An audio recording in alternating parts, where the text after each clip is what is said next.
दोस्तों, आईपीएल 2025 के 66वें मुकाबले में दिल्ली कैपिटल्स ने पंजाब किंग्स को 6 विकेट से हराकर पॉइंट्स टेबल में बड़ा उलटफेर कर दिया है। इस रोमांचक मुकाबले में पंजाब किंग्स ने पहले बल्लेबाजी करते हुए 20 ओवर में 8 विकेट पर 206 रन बनाए, जिसमें श्रेयस अय्यर की 53 रनों की अर्धशतकीय पारी और मार्कस स्टोइनिस की 16 गेंदों पर 44 रनों की तूफानी पारी शामिल थी। जवाब में दिल्ली कैपिटल्स ने समीर रिजवी की नाबाद 58 रनों की धमाकेदार पारी और करुण नायर के 44 रनों की बदौलत 19.3 ओवर में 4 विकेट खोकर 207 रनों का लक्ष्य हासिल कर लिया। इस जीत ने दिल्ली को पॉइंट्स टेबल में 5वें स्थान पर पहुंचा दिया, लेकिन पंजाब के लिए यह हार टॉप 2 की रेस में बड़ा झटका साबित हुई। तो आइए इस मैच के बाद पॉइंट्स टेबल का पूरा समीकरण समझते हैं और देखते हैं कि कौन सी टीमें अब भी टॉप 2 की दौड़ में हैं और कौन सी बाहर हो चुकी हैं। वीडियो के अंत तक बने रहिए, क्योंकि हम आपको पॉइंट्स टेबल का पूरा गणित बताने वाले हैं। इस मैच की बात करें तो बता दें, यह मुकाबला जयपुर के सवाई मानसिंह स्टेडियम में खेला गया, जहां दिल्ली कैपिटल्स ने टॉस जीतकर पहले गेंदबाजी का फैसला किया। पंजाब किंग्स की शुरुआत अच्छी नहीं रही, जब प्रियांश आर्य मात्र 6 रन बनाकर दूसरे ओवर में आउट हो गए, लेकिन जोश इंग्लिश 35 और प्रभसिमरन सिंह 28 ने तेजी से रन बनाए, जिससे पंजाब ने 5 ओवर में 50 रन पूरे किए। हालांकि छठे और 8वें ओवर में इंग्लिश और प्रभसिमरन के आउट होने से पंजाब को झटके लगे। इसके बाद कप्तान श्रेयस अय्यर 53 और नेहाल वढेरा 16 ने पारी को संभाला, लेकिन नियमित अंतराल पर विकेट गिरते रहे। शशांक सिंह 10 और अन्य बल्लेबाजों के आउट होने के बावजूद मार्कस स्टोइनिस की 16 गेंदों पर 44 रनों की नाबाद पारी ने पंजाब को 206/8 तक पहुंचाया। दिल्ली की ओर से मुस्तफिजुर रहमान ने 3 और कुलदीप यादव ने 2 विकेट लिए। जवाब में दिल्ली कैपिटल्स की शुरुआत शानदार रही।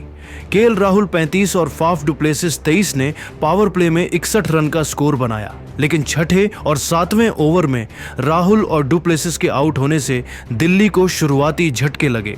सिद्दिकुल्ला अटल बाइस भी जल्दी आउट हो गए। इसके बाद समीर, रिजवी और करुण नायर ने 50 रनों की साझेदारी कर पारी को संभाला। 15वें ओवर में करुण नायर 54 के आउट होने के बावजूद रिजवी ने 22 गेंदों में अपनी पहली आईपीएल 50 पूरी की और ट्रिस्टन स्टब्स के साथ मिलकर दिल्ली को आखिरी 3 गेंदों पर 6 विकेट से जीत दिलाई। पंजाब की ओर से अर्शदीप सिंह, मार्को जेनसन और हरप्रीत बरार को 1-1 विकेट मिला। इस हार ने पंजाब किंग्स की टॉप 2 में पहुंचने की उम्मीदों को बड़ा झटका दिया है। अब अगर रॉयल चैलेंजर्स बेंगलुरु अपने अगले मैच में बड़े अंतर से जीत हासिल करती है तो पंजाब तीसरे स्थान पर खिसक सकती है। वहीं दिल्ली कैपिटल्स ने इस जीत के साथ अपने सीजन का अंत सम्मानजनक तरीके से किया, हालांकि वे पहले ही प्लेऑफ की रेस से बाहर हो चुके हैं।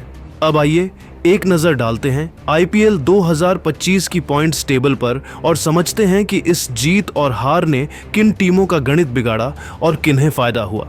10वें स्थान पर है Chennai super Kings. Chennai super Kings का इस सीजन में प्रदर्शन बेहद निराशाजनक रहा है। उन्होंने 13 मुकाबले खेले, जिनमें केवल 3 में जीत हासिल की और 10 में हार का सामना करना पड़ा।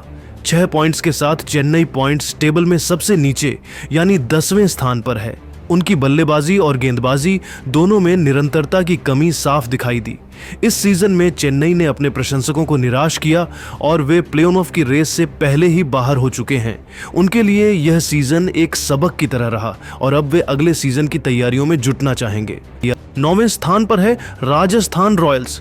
राजस्थान रॉयल्स ने अपने 14 मुकाबले पूरे कर लिए हैं, जिनमें केवल 4 में जीत हासिल की और 10 में हार का सामना किया। 8 पॉइंट्स के साथ राजस्थान भी ऑफिशियली प्लेऑफ की रेस से बाहर हो चुकी है।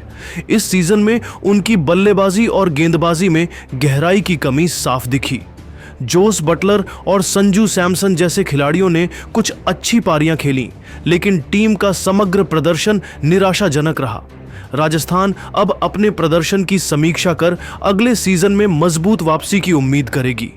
8वें स्थान पर है सनराइजर्स हैदराबाद। सनराइजर्स हैदराबाद के 13 मुकाबलों में 5 जीत और 8 हार के साथ 11 पॉइंट्स हैं। वे 8वें स्थान पर हैं। हाल ही में रॉयल चैलेंजर्स बेंगलुरु के खिलाफ उनकी जीत ने उनके प्रशंसकों को कुछ खुशी दी, लेकिन वे पहले ही प्लेऑफ की रेस से बाहर हो चुके हैं। ईशान किशन और पैट कमिंस जैसे खिलाड़ियों ने इस सीजन में कुछ शानदार प्रदर्शन किए, लेकिन टीम का समग्र प्रदर्शन असंगत रहा। यह जीत उनके लिए सम्मान की बात है और अगले सीजन के लिए एक प्रेरणा हो सकती है। 7वें स्थान पर है Kolkata night Riders. Kolkata night Riders ने 13 मुकाबले खेले, जिनमें 5 जीते, 6 हारे और 2 मुकाबले बेनतीजा रहे। 13 पॉइंट्स के साथ वे 7वें स्थान पर हैं। उनके पास अब केवल एक मुकाबला बाकी है, लेकिन वे प्ले-ऑफ की रेस से बाहर हो चुके हैं। केकेआर ने इस सीजन में कुछ अच्छे मुकाबले खेले, लेकिन उनकी असंगति ने उन्हें नुकसान पहुंचाया। आंद्रे रसेल और सुनील नरेन जैसे खिलाड़ियों ने चमक दिखाई, लेकिन टीम को एकजुट प्रदर्शन की कमी खली। 6ठे स्थान पर है Lucknow super giants. Lucknow super giants ने 13 मुकाबलों में 6 जीत और 7 हार के साथ 12 पॉइंट्स हासिल किए हैं। वे 6ठे स्थान पर हैं। लखनऊ पहले ही प्ले-ऑफ की रेस से बाहर हो चुकी है और उनके पास अब केवल एक मुकाबला बाकी है।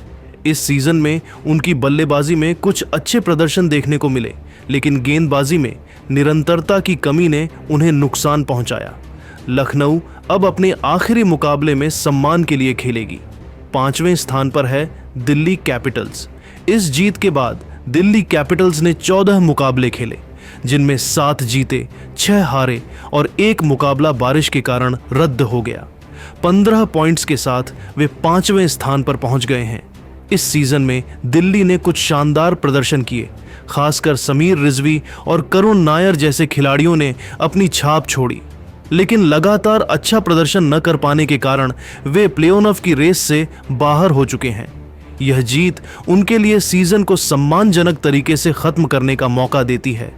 दिल्ली के प्रशंसक इस जीत से उत्साहित होंगे, क्योंकि यह उनके युवा खिलाड़ियों के उज्जवल भविष्य का संकेत है। 4थे स्थान पर है मुंबई इंडियंस। मुंबई इंडियंस ने 13 मुकाबले खेले, जिनमें 8 जीते और 5 हारे।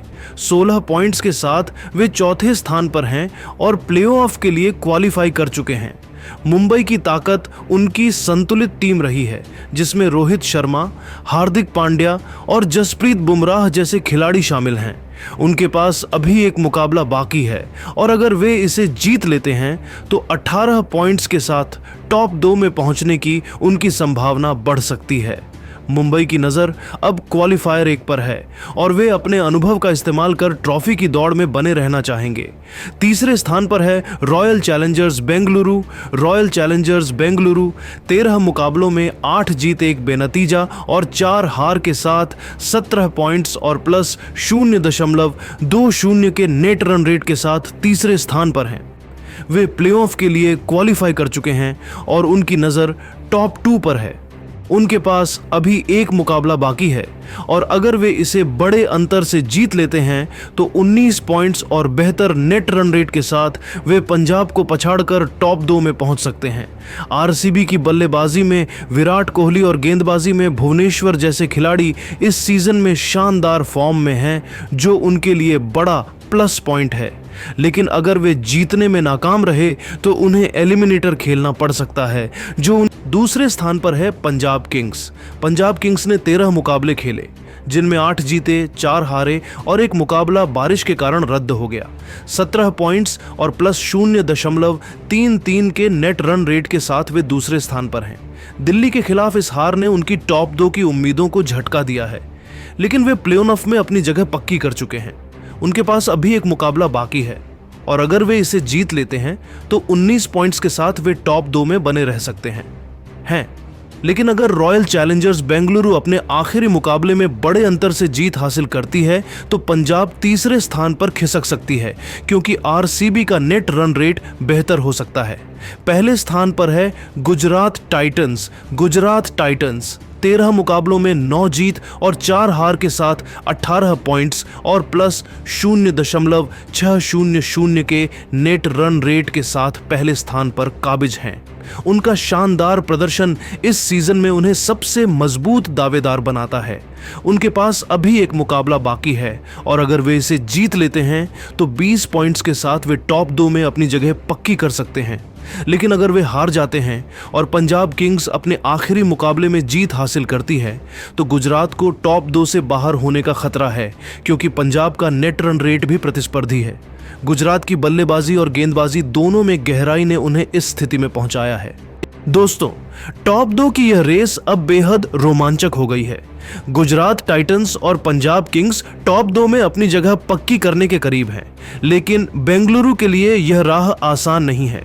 क्या बेंगलुरु अपने आखिरी मैच में वापसी कर पाएगी या पंजाब टॉप पर पहुंच जाएगी? आपकी राय हमें कमेंट में जरूर बताइए।